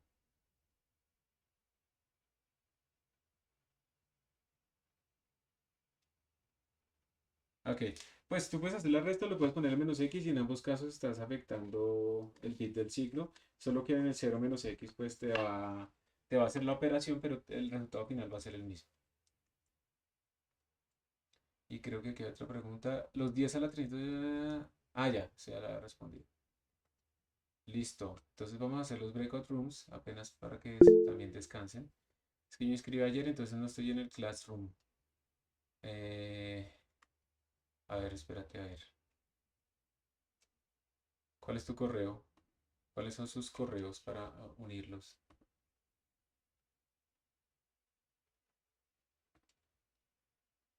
No. Bienvenidos, ¿no? Pero esta vaina de la cancelación e inscripción es muy, muy fregada. Entonces, pongan en su chat, porfa, sus correitos. Uy, para ponerlos de una vez. Y ¿saben qué? Bueno, no, yo voy a hacer una actualización de la lista más tarde y les envío el correo de bienvenida con la información extra.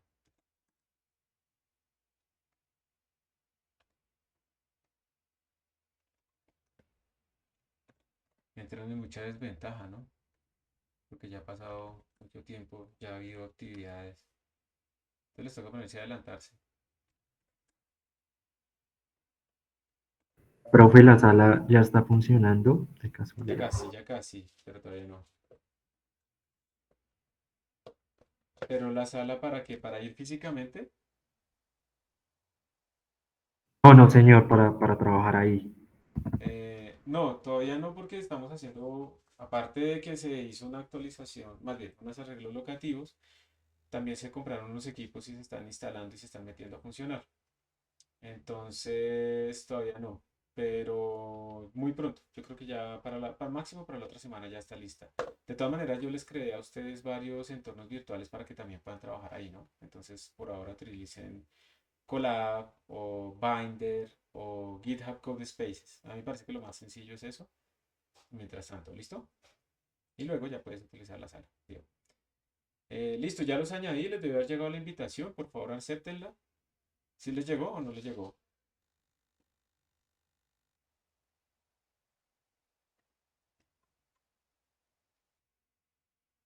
La otra cosa también sería,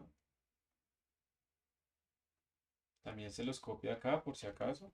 Le dan clic a esto y se unen. Ok. Bueno, pero entonces digamos que ustedes ahorita en el Meet pueden hacer la actividad y ya están en el Classroom, pero es solamente si ustedes van a compartir la pantalla y ustedes van a hacer el envío que necesitaría estar en Classroom. Si no, pues que sea otra persona del grupo.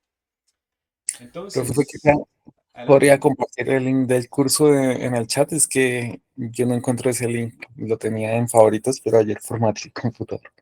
¿De cuál curso? El link de la página, Ah, ok. sí. ¿Pero tú no estás en Moodle?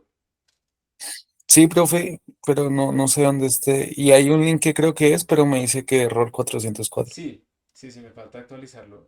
Básicamente es este, o sea, te lo copio y me falta actualizar eso allá. Mira que yo lo estoy copiando sin el intro.html al final, ese es el que te bota error.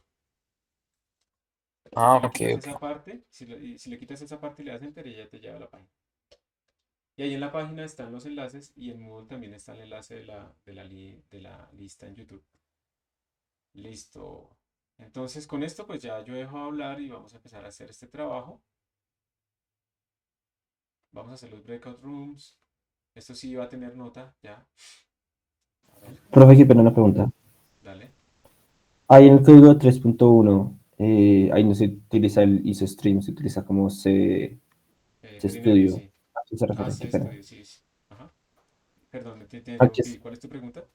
a qué se refiere? O sea, es que, digamos, si uno No, lo esto copia, simplemente, lo que pasa es que aquí estoy utilizando printf simplemente para mostrarles que uno puede utilizar printf, que eso viene de C, para imprimir, o puede utilizar cout. ¿Sí? Entonces aquí este printf tiene una forma de escribir que quiere decir, este porcentaje le dice voy a imprimir este campo, pero quiero que lo imprima con 10 espacios y lo formatee como un decimal. Entonces esta es la manera compacta de escribir que quieres de ese espacio.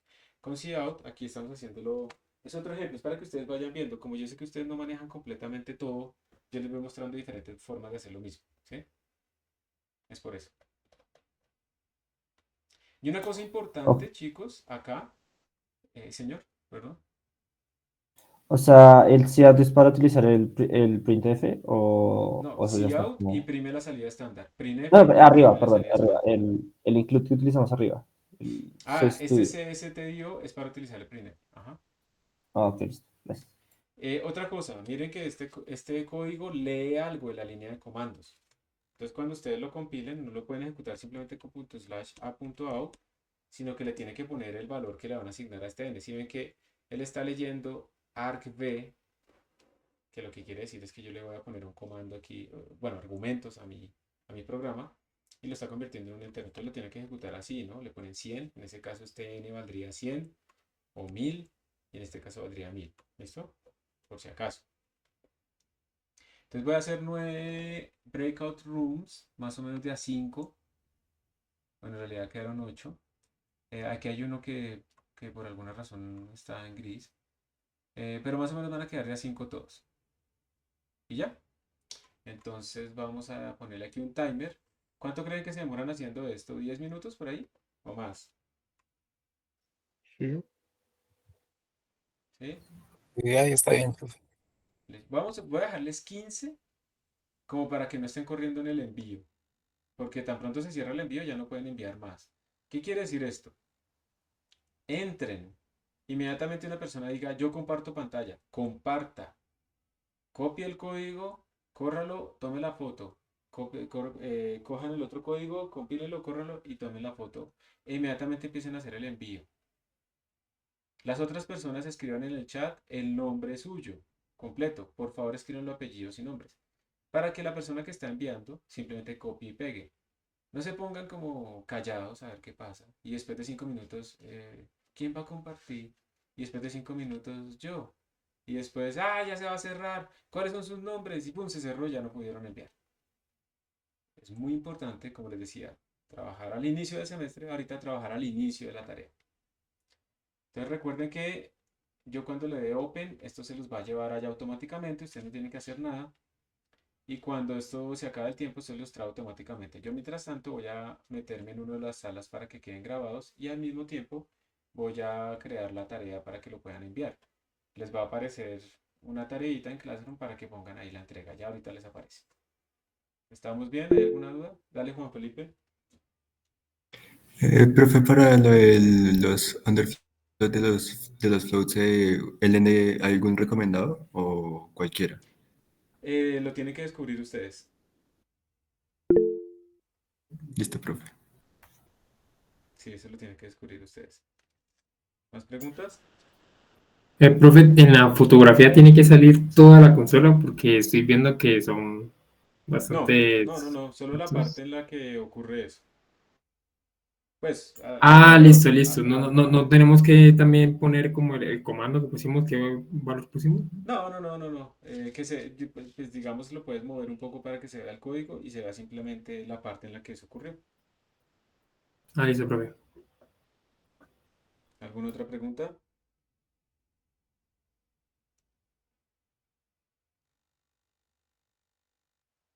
¿Alguna otra duda de lo que hay que hacer?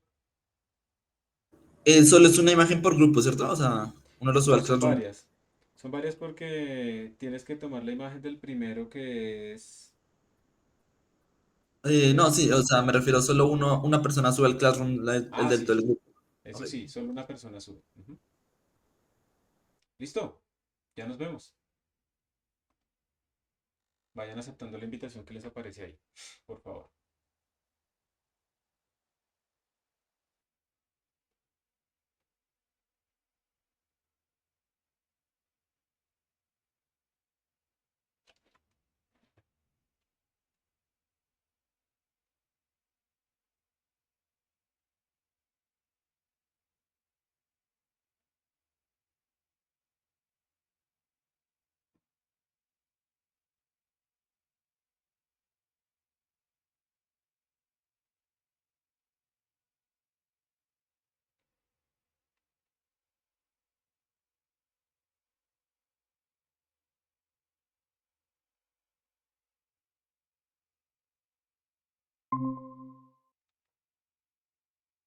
Tienen que aceptar la invitación que les salió en sus pantallas, por favor, Rubén Darío.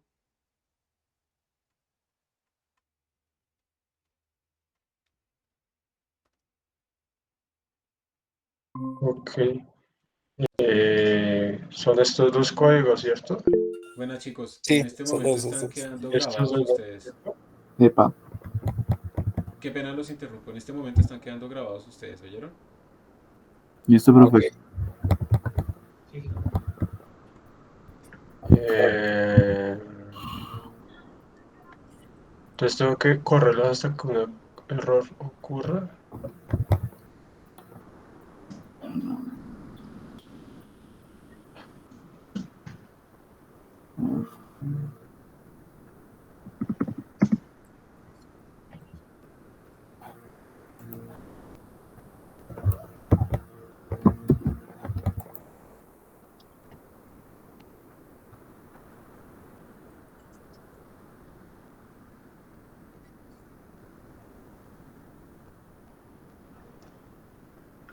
Listo. Entonces aquí. Esto miércoles.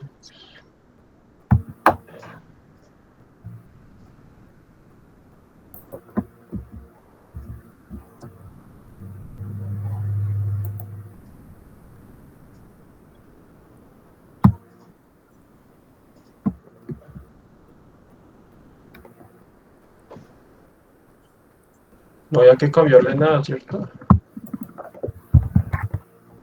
Solo es compilar y correr. Sí, exacto.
Ya le puse la tarea en el Classroom, ¿oyeron?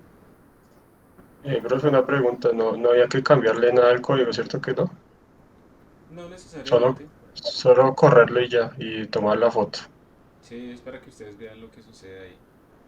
Ah, listo. Profe, ahí es donde uno le da control C y todo el tema, ¿sí? Para pararlo.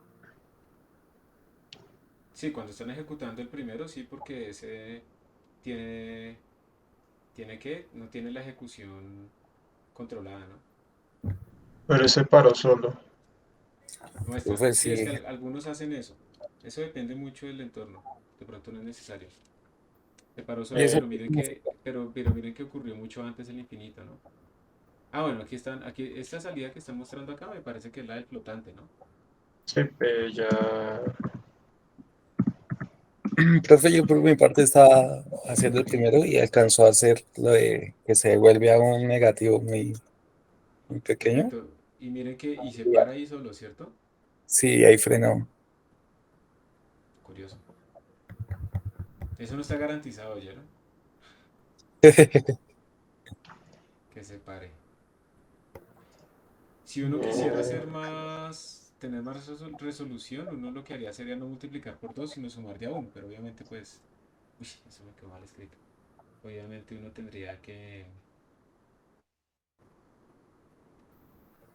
se demoraría un poco Pero, más, pero pues, no importa.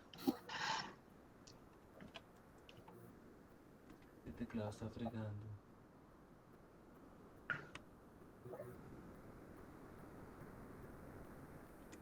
Y pues yo también, obviamente, listo ya. Bueno, entonces, háganle a ver y ahí pueden descansar también si les queda tiempo, listo. Listo.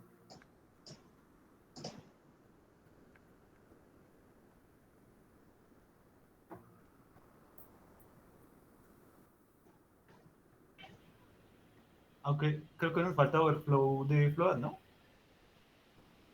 Que hicimos underflow de Float, pero no el overflow, creo.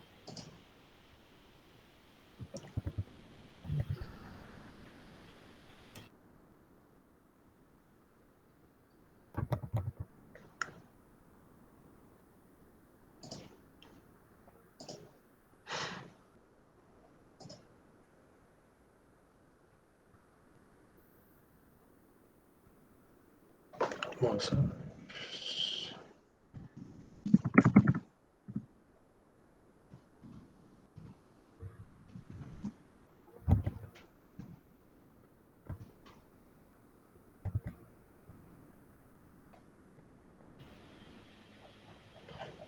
Mm, No, mentira, ahí está bien, fue mi error.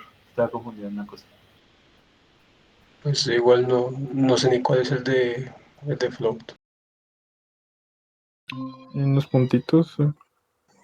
Hola, profe. Hola, profe. Sí, ¿no? Hola, profe. Hola, ¿me escuchan?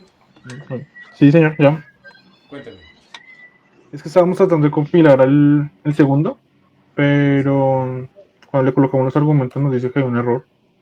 Ajá. Sí, las tres cosas que están haciendo están mal. Compile lo normal, sin el 100 porque ustedes para compilar el 100 no tiene ahí necesidad de hacer nada, porque están descompilando, están traduciendo su código a ejecutable. Entonces quítase uno, deja g++ a.cpp. Listo, ahí ya Listo. lo compilaste. Y ahora al ejecutarlo es que le Ah, tienes que dar cuando lo haya ejecutado. Ya. Listo. enter, y ahora sí, Listo, sí. ahí ejecutó hasta de 0 a 99. Listo. Vale. Sí, a mí también ya me funciona. Listo, van a Listo. quedar ustedes grabados, ¿listo? Listo, profe. Entonces, tocará seguir aumentándolo hasta que nos Sí, dé hágale. y el cero. Ya. Pero dio más o menos 127, 128.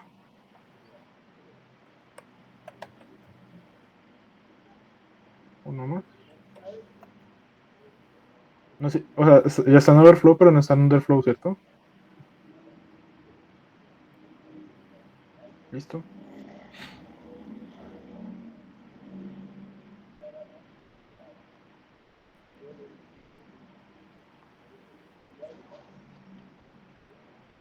Ahí cuando te da el inf es cuando se puede usar lo del isinf.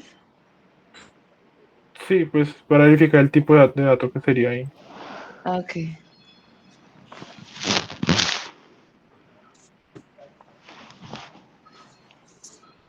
Y este va desktop. No, el plot. Listo. Ya acabaría de salir. Del F5 porque ya la subió. Listo pues. Ya.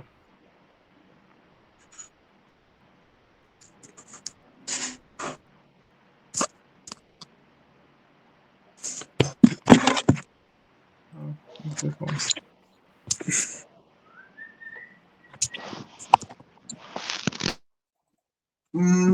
Ya descubrí cuál es el problema.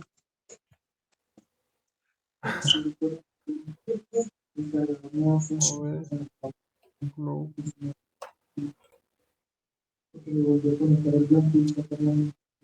Listo. ¿Qué más toca suponer? Entregar figuras como estén. ¿Cuándo ocurre y qué pasa en? Sí, y los ¿Eso nombres. lo colocamos como comentario? ¿Como lo que pasa? Sí, comentario. Listo. En overflow de enteros se obtuvo y el programa se detuvo inmediatamente cuando genera ese.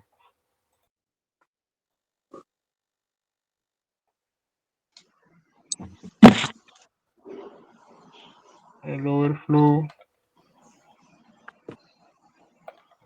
¿Pueden colocar sus nombres ahí en el este mientras tanto? Sí, ya los habíamos colocado. Ah, no listo. Float se obtuvo inf.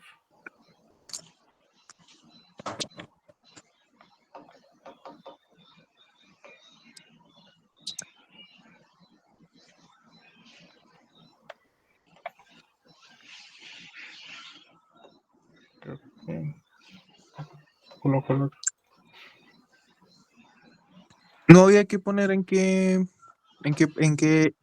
creo que se llamaba variable II, ¿no? Esto, ¿en qué II se obtuvo ese overflow y ese underflow? Sí, se puede. No se puede. Ahora.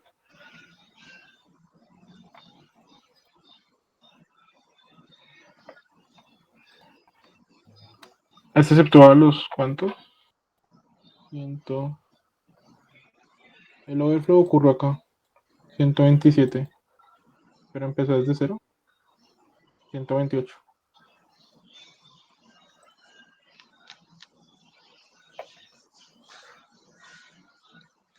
128.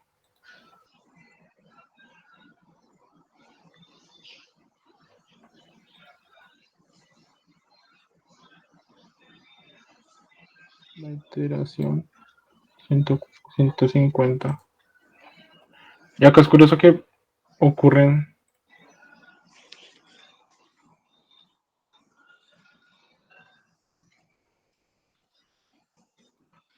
¿Qué ocurre en qué? Primero ocurre esto y luego ocurre el otro. Sí. Ole, los nombres, no se lo olvide. Sí, sí, sí.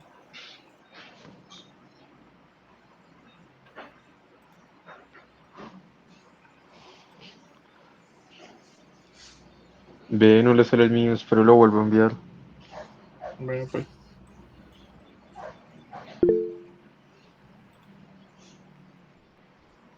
Ah, ya.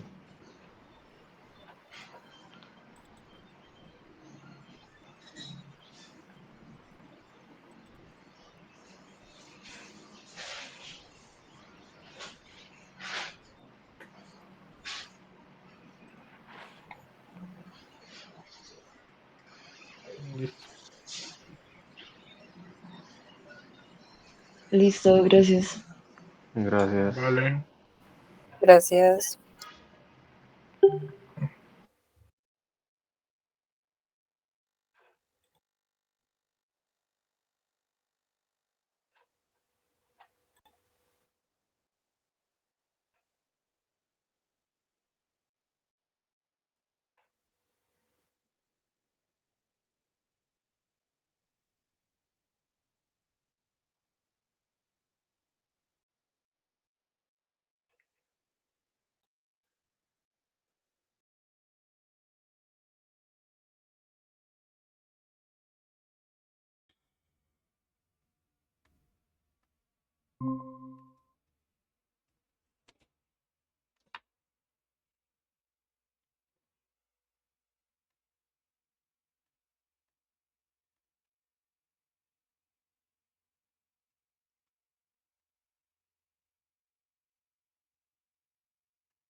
Listo, ustedes pueden ver mi pantalla y escucharme bien.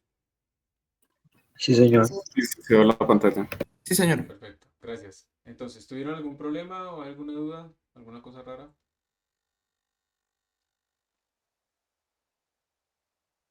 Listo, parece que no. Entonces, digamos que bueno, ustedes ven que efectivamente eso ocurre, efectivamente puede Una suceder. pregunta. Sí, adelante. ¿Por qué el overflow ocurre antes que el underflow? Porque no ocurren exactamente los mismos exponentes. Entonces, tú tienes, hay unas cosas en la representación de estos números que, que te dan un poquito más de precisión hacia abajo. Entonces, no te va a pasar de forma simétrica. Esto ahora, lo que sí es simétrico es que el overflow te va a ocurrir tanto para, digamos, más 10 a la 308, o bueno, en este caso como más 10 a la 38 y menos 10 a la 38. Eso es lo simétrico. Pero no en cuanto a underflow y overflow, y eso no es simétrico.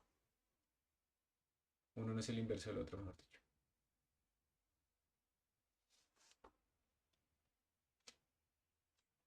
¿Listo? Bueno, gracias. Hay otra cosa y es, digamos, esto que hemos estado hablando, la precisión relativa. A eso se le llama el matching epsilon, digamos, que es precisamente qué tanto puedo diferenciar yo entre dos números. Básicamente, cuando ustedes tienen en su computador un número, esa sub C, esto viene en la anotación del libro de Landau y Páez, cuando tienen ustedes un número de computador y le suman la precisión de la máquina, la definición es que les vuelva a dar el número del computador. ¿Sí? Es decir, este número epsilon m ya es tan pequeño que cualquier número menor o igual a él, pues ya básicamente son ceros. No sirven para diferenciar entre dos números que sean inicialmente matemáticamente diferentes. Todos los números en el computador, cuando ustedes los escriben, todos, absolutamente todos, hacemos un poquito más grande esto, están representados, digamos, el X del computador es el X real con un 1 más un epsilon. Y ese epsilon es un numerito que puede ser igual o puede ser menor a la precisión de la máquina. Eso es lo que siempre va a suceder. Ustedes siempre que representan un número en el computador, un número matemático, ese número no es necesariamente en el computador idéntico al número matemático. Siempre va a haber una diferencia. Y estos algoritmos, pseudoalgoritmos que están aquí sugeridos, o los programas están hechos es precisamente para que ustedes vean cómo podrían calcularlo. Entonces, por ejemplo, ese algoritmo dice, mire, empiece la presión de la máquina en 1, obviamente esa no es, y haga esto n veces, haciendo que esta precisión sea cada vez más pequeña y haga el resultado de 1 más eso, y pues imprima. ¿Y ustedes qué creen que va a pasar? Digamos, a medida que este PS cada vez se vuelve más chiquito, pues uno va viendo que este número cada vez es más y más y más igual a 1, hasta que pues al final le da 1 completamente. No importa que el EPS se pueda representar, 1 más eso ya nos está dando diferente. Nos está dando 1 simplemente. Entonces les voy a mostrar eso en mi computador.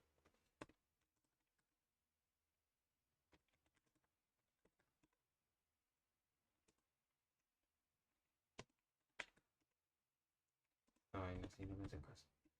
No me hace caso, ¿no? Es uno el que hace mal las cosas.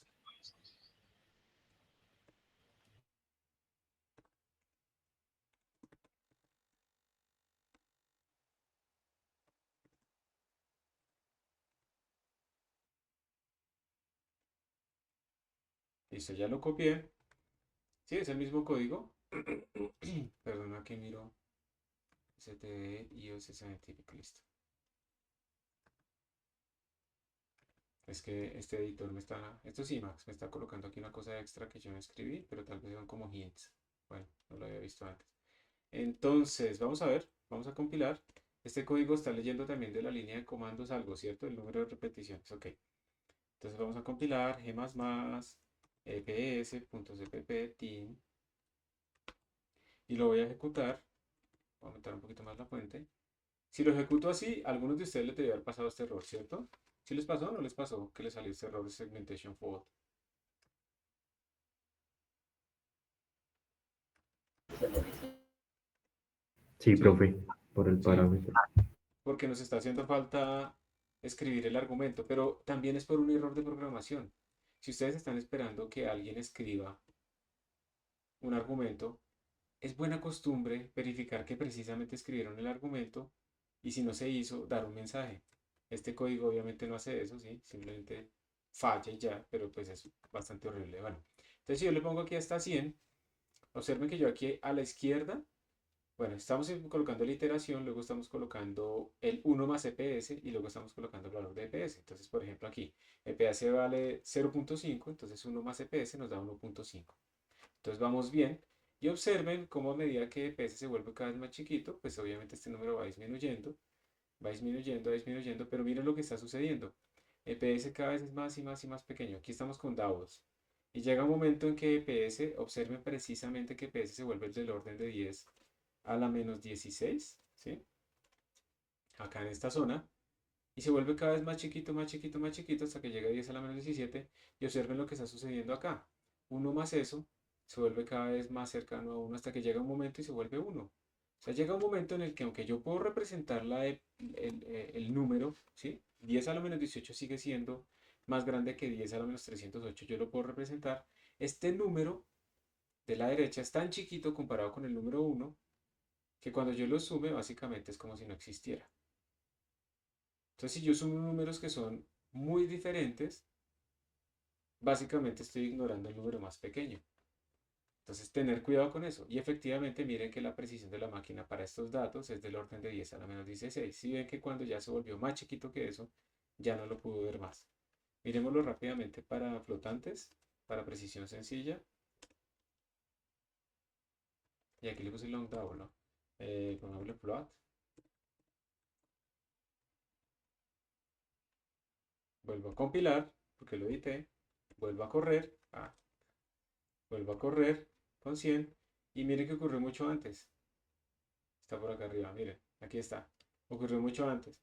Cuando estábamos por el orden de 10 a la menos 7, que era lo que habíamos dicho, ¿no? La precisión relativa máxima que podemos tener en precisión sencilla es del orden de 10 a la menos 7. Cuando se vuelve más pequeño que eso, esta vaina se nos vuelve 1, 1, 1. Para que ustedes diferencien, yo puedo representar el número, pero cuando lo opero con otros más grandes, ahí es cuando desaparece. ¿Ok? ¿Alguna pregunta ahí?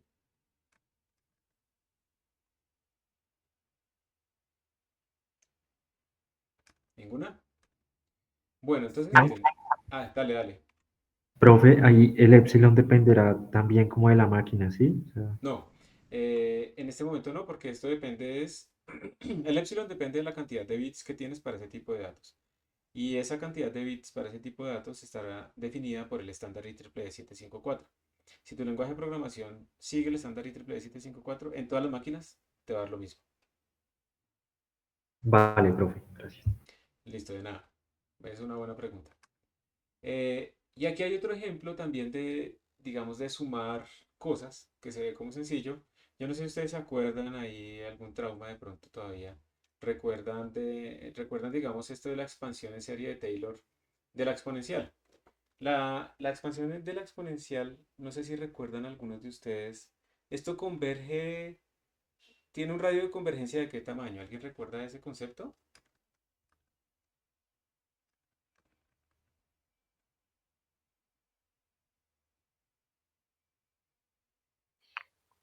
En todos Infinito, los ¿sí? El reales. resto. Supuestamente converge para todos los reales, ¿verdad? Entonces resulta que uno diría, matemáticamente esto no debe tener problema, ¿no? O sea, si converge para todos los reales, pues simplemente yo lo voy metiendo y metiendo y metiendo datos a mi serie y pues ya. Pero entonces la serie, ¿cómo está definida? La serie está definida en este caso como en negativo. Pues x a la i sobre i factorial. Entonces yo le separé el menos 1, se lo saqué al x. Entonces básicamente es menos 1 a la i por x a la i sobre i factorial. Y si uno la expande, pues uno va viendo más o menos que este es el comportamiento. Pero mirándolo así detenidamente, ¿ustedes qué posibles errores le ven a eso? ¿Qué posibles problemas le pueden ver? El truncamiento de la serie. El Y, truncamiento, cuando yo no puedo sumarlos todos. y que al final pues vamos a tener Que números cada muy vez se hace pequeños. más pequeño. Cada vez el término es más pequeño, ajá. Por si acaso para la persona que pidió que le abriera por un momentico el Classroom, bueno, ahí se lo abrí por 2 minutos para que pueda subir las figuras. ¿Listo? Eh, cada vez el término es más pequeño, tenemos muchas restas, todavía no hemos visto los efectos de la resta, pero tenemos muchas restas. ¿Qué más problemas ven?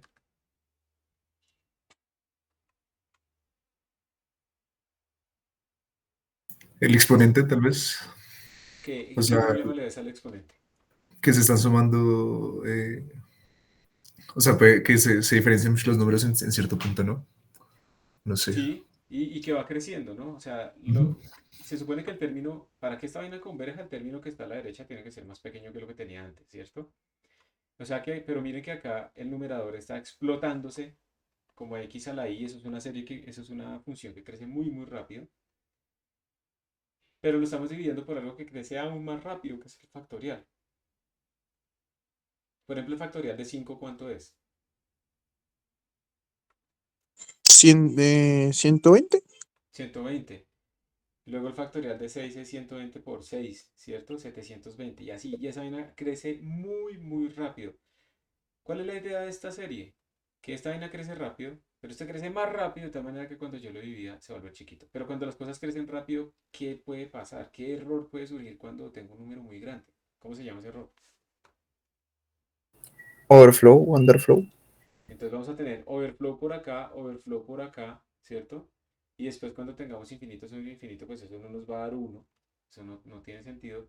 Entonces esta serie, aunque matemáticamente es fácil, converge, el grado de convergencia es infinito, no sé qué, en el computador esa serie va a tener muchos problemas al ser implementada de esa manera, ¿sí? Dale, Jason. Profesor, usted acaba de decir que infinito sobre infinito no va a dar uno. Esa operación sobre un infinito, o sea, sobre un número con overflow, ¿tiene algún sentido? O sea, ¿sí la puede hacer el computador o directamente ya se murió? Ya se murió. Es una operación indefinida. O sea, al yo realizar operaciones con ese infinito que ya tengo, voy a tirarme más el programa. Sí, claro. Eso va a botarte más infinitos por todo lado. Ok. Adelante, Juan David.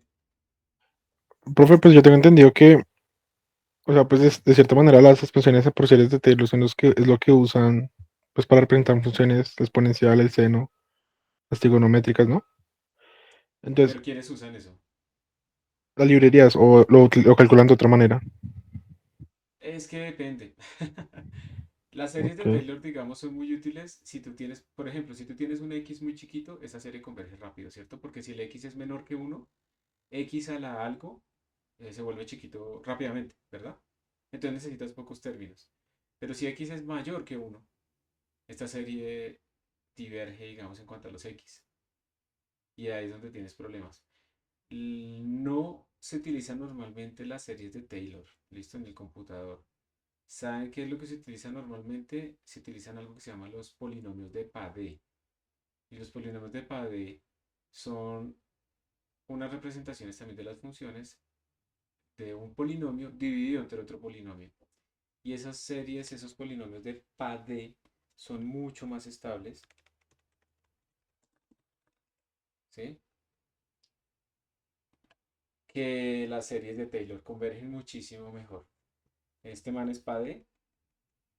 Y entonces una expansión de Padé para una función dada es esta, un polinomio arriba, un polinomio abajo, y lo que se tiene que calcular, pues es, digamos, se define el grado máximo del m y el n, por eso esos polinomios están representados por el m y el n por dos índices, y se tienen que calcular también estos coeficientes bajo las condiciones que se colocan acá. F de 0 tiene que coincidir con R de 0, F' de 0, ta, ta, ta, ta, ta, ta, ta, ta. Eso genera como unas matrices para calcular esos coeficientes. Por eso los polinomios de Padé, la aproximación de Padé se define con dos números, el m y el n, que son pues, los potencias máximas que se tienen allá. Y a ver si saliera aquí una comparación, ¿no? Salió una comparación. Y acá, por ejemplo, hay una aproximación. Ay, pero que se me hizo la figurita que había visto. Esta. ¿Dónde está? No. Visit site no está. Pero bueno, aquí se alcanzan a ver. Eso es un ejemplito en donde uno tiene una serie de Taylor.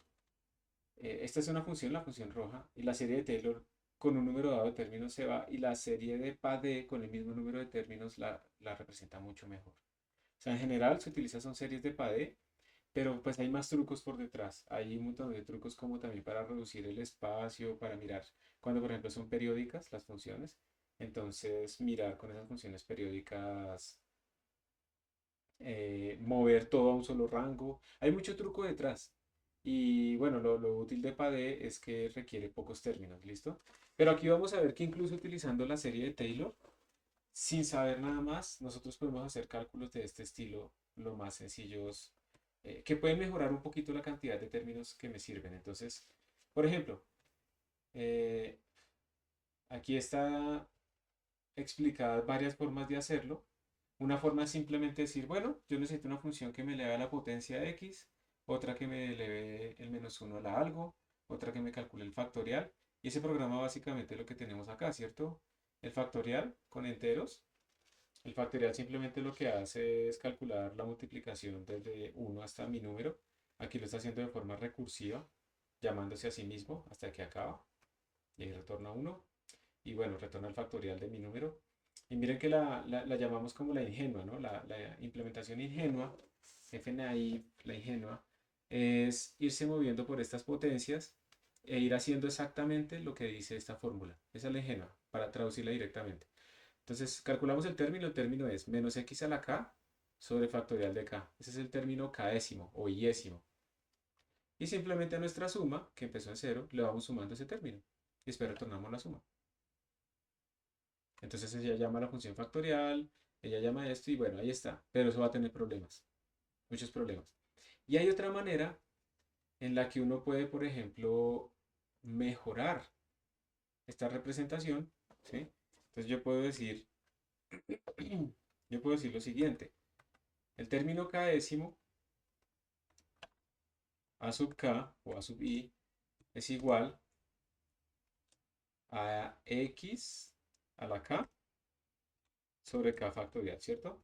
Y la pregunta es ¿cuánto es a sub k más 1? Entonces a sub k más 1, pues por definición sería x, después le ponen el signo, x a la k más 1 sobre k más 1 factorial, ¿cierto? Pero esto yo lo puedo reescribir como x por x a la k sobre, lo voy a escribir así, k más 1 por k factorial. Entonces, observen que lo que hice fue sacar x a la k sobre k factorial, que es a sub k, aquí metidito, y entonces yo podría reescribir todo esto como a sub k por x sobre k más 1. ¿Qué es lo que estoy tratando de hacer acá? Estoy tratando de redefinir el término siguiente, no en términos de factoriales, sino en términos del término anterior. Entonces, si yo tengo el término késimo, puedo calcular el siguiente sin calcular factoriales y exponentes, simplemente multiplicando por x y dividiendo por k más 1. Esa es la segunda implementación. Esa es la que está acá. Y la idea de esta segunda implementación es que en principio va a tener menos errores de overflow. Pero uno no lo sabe, ¿no? Al principio uno llega simplemente y escribe esta cosa y ya está. Y pues la idea es que en este programa se están llamando estas funciones, se está imprimiendo la diferencia relativa con la exponencial. Vamos a asumir que la exacta es la que está en la librería estándar. Y ver cuál es el error, ¿sí? ¿Cuánto da ese error? Esa es como la idea. Esa es una tarea que les va a quedar a ustedes para representar de muchos otros ejercicios que van a salir acá. ¿Listo? Creo que aquí hay una preguntita. El hecho de que para el primer código la tarea se imprima un número negativo cuando se alcanza el overflow, pero en los enteros, ¿no? Es algo que hace siempre a propósito del compilador.